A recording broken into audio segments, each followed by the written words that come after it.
Good morning everyone. आज हम बात करेंगे ओजेर इलेक्ट्रॉन स्पेक्ट्रोस्कोपी की।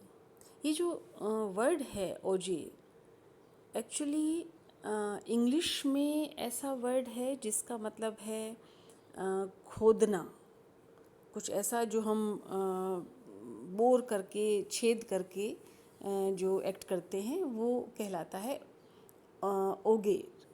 लेकिन ये जो यहाँ जो ओजे है वो एक्चुअली इस स्पेक्ट्रोस्कोपी की डिस्कवरी जिसने की थी वो एक फ्रेंच साइंटिस्ट थे और उनका सर नेम था। तो फ्रेंच में इस शब्द को हम प्रोनाउंस करते हैं एज ओजे। ये ओगेर नहीं है, इसको जी को ग नहीं बोला जाता है, ये ज बोला जाता है क्योंकि ये एक फ्रेंच वर्ड है।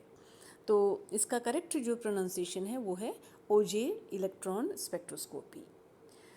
तो ये जैसे हमने लास्ट टाइम किया था फोटो इलेक्ट्रॉन स्पेक्ट्रोस्कोपी, तो उसी तरह की ये टेक्निक है, काफ़ी कुछ मिलती जुलती। फ़र्क सिर्फ इतना है कि फ़ोटो इलेक्ट्रॉन में एक इलेक्ट्रॉन निकलता है, अंदर से भी हो सकता है, वो आउटर ऑर्बिटल से भी हो सकता है, depending on the energy of radiations. Auger electron spectroscopy में जो इसके बाद का प्रोसेस है, एक इलेक्ट्रॉन निकल गया किसी इनर ऑर्बिटल से और उसके बाद क्या होता है, ये प्रोसेस उसका है। तो इसमें भी हम फोटो इलेक्ट्रॉन स्पेक्ट्रोस्कोपी की तरह काइनेटिक एनर्जी निकले हुए इलेक्ट्रॉन की स्टडी करते हैं। तो यहाँ हम देख सकते हैं ये प्रोसेस कि ये किस तरह का प्रोसेस है कि सबसे पहला स्टेप आप जो स्टेज है ग्राउंड स्टेट, आप देख रहे हैं कि जब हम हाई एनर्जी की इलेक्ट्रॉन बीम सैंपल पर डालते हैं तो एक इलेक्ट्रॉन जो है EX एनर्जी वाला वो निकल गया। तो इनिशियल एक्साइटेड स्टेट जो है आप देख रहे हैं कि EX लेवल पर जो है वो एक इलेक्ट्रॉन मिसिंग है। अब ये एक होल क्रिएट हो गया इस लो लाइंग ऑर्बिटल में और उस होल को फिल करने के लिए ऊपर से एक इलेक्ट्रॉन यहाँ आया। अब जब हायर एनर्जी से लोअर एनर्जी ऑर्बिटल में इलेक्ट्रॉन आ रहा है तो ऑब्वियसली इन दोनों ऑर्बिटल के डिफरेंस के बराबर वो एनर्जी रिलीज़ करेगा। अब ये जो एनर्जी रिलीज़ करेगा ये हो सकता है रेडिएशन की फॉर्म में हो, जिसको हम कहते हैं एक्सरे फ्लोरेसेंस XRF, या फिर हो सकता है कि ये एनर्जी एक और इलेक्ट्रॉन के इजेक्शन के लिए यूज़ हो। जैसे यहाँ पर हमने ओजेर प्रोसेस में दिखाया है कि EY एनर्जी वाला इलेक्ट्रॉन जो है वो EX में आया और उतनी एनर्जी को EZ ऑर्बिटल में जो इलेक्ट्रॉन है उसने लेकर और वो चला गया बाहर। उस एनर्जी के साथ वो इलेक्ट्रॉन एटम से बाहर निकल गया ई ओजेर एनर्जी के साथ। तो ये प्रोसेस कहलाता है ओजेर प्रोसेस। यानी एक होल क्रिएट हुआ, उस होल को फिल करने के लिए हायर ऑर्बिटल से इलेक्ट्रॉन लोअर ऑर्बिटल में आया और जितनी एनर्जी उसने रिलीज़ की वो एनर्जी एक और इलेक्ट्रॉन लेकर और एटम से बाहर निकल गया, सरफेस से बाहर निकल गया। ये प्रोसेस कहलाता है ओजेर इफ़ेक्ट। और जो इलेक्ट्रॉन निकला है बाहर वो कहलाता है सेकेंडरी इलेक्ट्रॉन। अब ये सेकेंडरी इलेक्ट्रॉन्स की जो एनर्जी है वो उस मटेरियल के लिए एक कैरेक्टरिस्टिक वैल्यू रखती है। तो इसलिए हम इस ओजेर स्पेक्ट्रम से हम सैंपल का एक तरह से हम फिंगरप्रिंट ले लेते हैं। हमको पता चलता है कि अलग अलग ऑर्बिटल्स की एनर्जीज़ कितनी हैं। तो यहाँ पर इस डायग्राम में हमने ये प्रोसेस दिखाया है। पहले एटम जो है वो ग्राउंड स्टेट में, फिर एक इलेक्ट्रॉन निकलने के बाद इनिशियल एक्साइटेड स्टेट में, अपर इलेक्ट्रॉन लोअर लेवल में आ रहा है और एक और तीसरा इलेक्ट्रॉन जो है वो कुछ एनर्जी के साथ एटम से इजेक्ट हो रहा है। ये है ओजेर प्रोसेस। और फाइनल स्टेट ये होगी कि ऊपर के दोनों ऑर्बिटल जो हैं वो उनमें स्पेस क्रिएट हो गया। तो यहाँ पर हम एक सिंपल सा रिलेशन बता सकते हैं कि E Auger plus E X E Z, क्योंकि ई जेड से निकला है तो E Z plus E Auger is equal to E X minus E Y. ऐसा हमने क्यों लिखा? क्योंकि ई वाई और ई एक्स में जो एनर्जी का डिफरेंस है उतनी ही एनर्जी ई जेड वाले इलेक्ट्रॉन ने ली है। तो कुछ एनर्जी उसको ऑर्बिटल से निकलने में लगी, ई एक्स माइनस ई वाई की जो एनर्जी है उसमें से कुछ एनर्जी बाहर निकलने के लिए लगी, वो है ई जेड के बराबर, प्लस जो एक्स्ट्रा एनर्जी थी जो बची वो उसने एज काइनेटिक एनर्जी ले ली, जिसे हम कहते हैं ई ऑजेर। तो इसलिए ई ऑजेर और ई जेड का टोटल जो है वो ई एक्स और ई वाई की एनर्जी में जो डिफरेंस है उसके बराबर होगा। तो यहाँ से हम ई ऑजेर कैलकुलेट कर सकते हैं। E Auger will be equal to E X minus E Y minus E Z. तो ई ऑजेर इस तरह से हम कह सकते हैं कि ये डायरेक्टली रिलेटेड है इलेक्ट्रॉन्स की बाइंडिंग एनर्जी से, और उस सैंपल की ये एक कैरेक्टरिस्टिक वैल्यू होती है। हर सैंपल के लिए, हर मॉलिक्यूल के लिए, हर एटम के लिए ये डिफरेंट होगा। यहाँ हमने मेंशन किया है कि हालांकि E X E Y E Z जो है वो ऑर्बिटल एनर्जी के बराबर नहीं होगा, क्योंकि ई एक्स जब ई एक्स से इलेक्ट्रॉन निकल जाता है उसके बाद जो एटम है वो आयोनाइज्ड स्टेट में है। तो ऑब्वियसली एक न्यूट्रल एटम से इलेक्ट्रॉन निकालने के लिए जितनी एनर्जी चाहिए, आयोनाइज्ड एटम से इलेक्ट्रॉन को निकालने में उससे कहीं ज़्यादा एनर्जी चाहिए, क्योंकि ऑलरेडी न्यूक्लियर पुल जो है वो बढ़ जाता है। इसलिए आयोनाइज्ड स्टेट में जो हम यहाँ पर बाइंडिंग एनर्जी की बात कर रहे हैं वो ऑर्बिटल एनर्जी के बराबर नहीं होगी।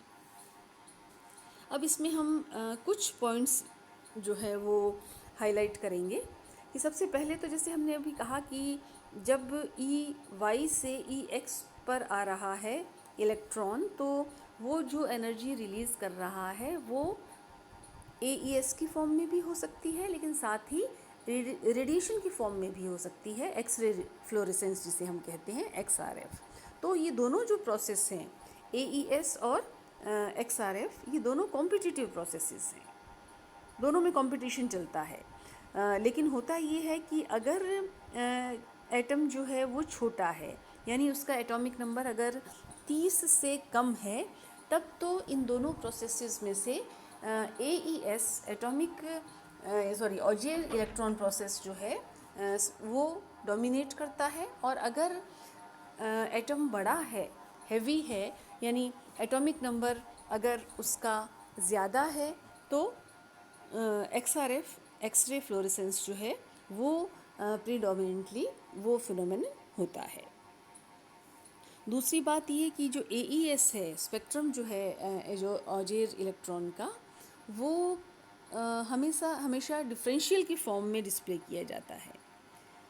सिंपल ऐसा नहीं है कि हमने एक्स एक्सिस पर ले लिया ई ऑजेर और वाई एक्सिस पर ले लिया नंबर ऑफ़ इलेक्ट्रॉन्स।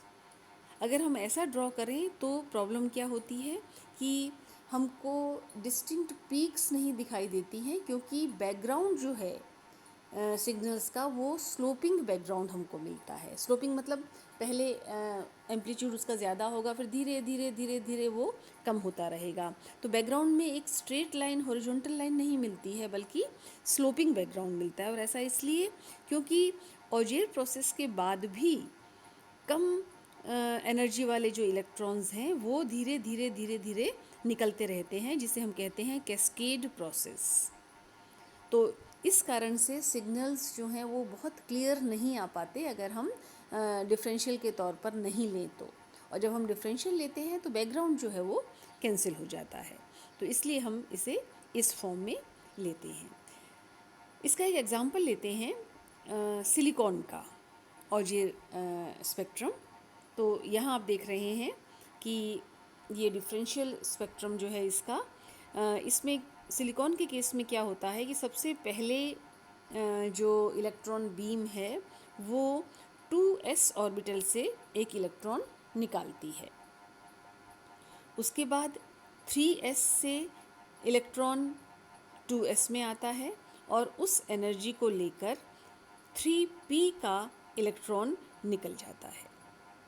तो इस पूरे प्रोसेस को ऑजियर में हम किस तरह से रिप्रेजेंट करते हैं कि सबसे पहले क्योंकि 2s से निकला और 2 जो है वो कौन सा शेल होता है, L, K से शुरू होता है शेल का जो अल्फ़ाबेट है। फर्स्ट का है 1 है तो K, 2 है तो L, 3 है तो M, इस तरह से। तो क्योंकि ये 2s से शुरू हुआ है तो ये होगा L शेल। उसके बाद 3s से इलेक्ट्रॉन इसमें आया है तो 3 है इसलिए M से इसमें आया है, और फिर जो इलेक्ट्रॉन निकला है वो भी 3p से निकला है यानी M से ही निकला है।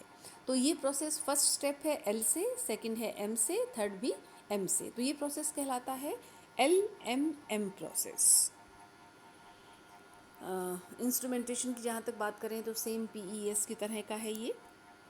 एप्लीकेशंस जो हैं इसकी ऑजियर की, तो ये क्वालिटेटिव और क्वांटिटेटिव दोनों तरह का एनालिसिस हम इससे कर सकते हैं। नॉन डिस्ट्रक्टिव मेथड है, यानी एक बार आपने सैंपल ऑजियर के लिए यूज़ किया, फिर उसी सैंपल को हम दूसरे तरह की एनालिसिस के लिए भी यूज़ कर सकते हैं क्योंकि सैंपल नष्ट नहीं होता है इसमें। इसकी यूटिलिटी जो है वो एलिमेंट्स की डिटेक्शन के लिए है, और इसलिए क्योंकि जो हल्के एलिमेंट्स होते हैं जिनका एटॉमिक नंबर 30 से कम है उनमें आउटर मोस्ट इलेक्ट्रॉन्स की एनर्जी और कोर इलेक्ट्रॉन की एनर्जी में ज़्यादा फ़र्क नहीं होता है। तो इसलिए हम इस स्पेक्ट्रोस्कोपी को यूज़ कर सकते हैं लाइट एलिमेंट कॉन्टामिनेंट्स के लिए। अगर मेटल के ऊपर सरफेस के तौर पर अगर इनका कॉन्टामिनेशन है तो हम AES से उसको डिटेक्ट कर सकते हैं।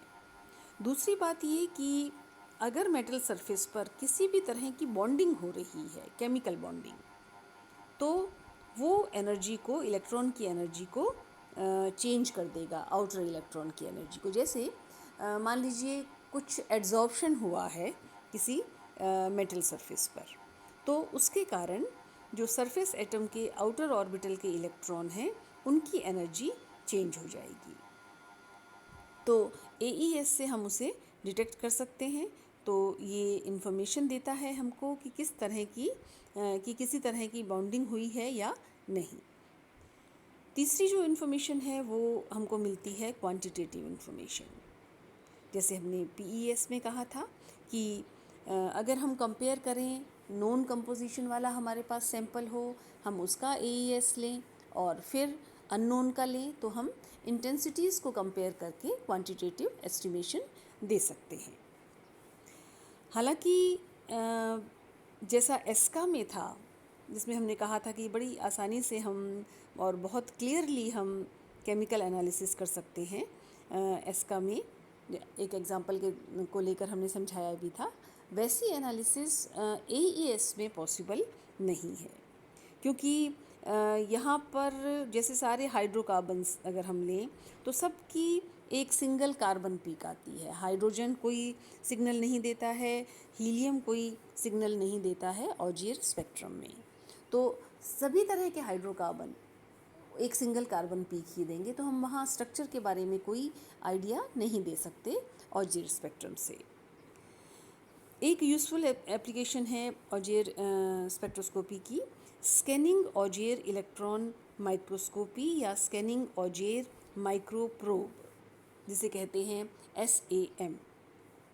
इसमें हम क्या करते हैं कि बहुत छोटे एरिया में फोकस्ड जो इलेक्ट्रॉन बीम है उसको स्कैन किया जाता है ओवर द सरफेस, और फिर इस स्कैनिंग से होता क्या है कि जो कंपोजिशन है वो उसकी मैपिंग हो जाती है। तो इसको हम कह सकते हैं कि स्पेशियल रेजोल्यूशन या सरफेस मैपिंग पॉसिबल है सैंपल की, क्योंकि यहाँ जो इलेक्ट्रॉन बीम है that can be focused to a very small diameter, लगभग 50 nm तक हम उसको फोकस कर सकते हैं। तो इस तरह से हम सरफेस मैपिंग कर सकते हैं सैंपल की। और जब इस तरह से इसको यूज़ किया जाता है AES को, तब हम इसको कहते हैं ऑजियर माइक्रो प्रोब। तो ये था ऑजियर इलेक्ट्रॉन स्पेक्ट्रोस्कोपी के बारे में। Thank you.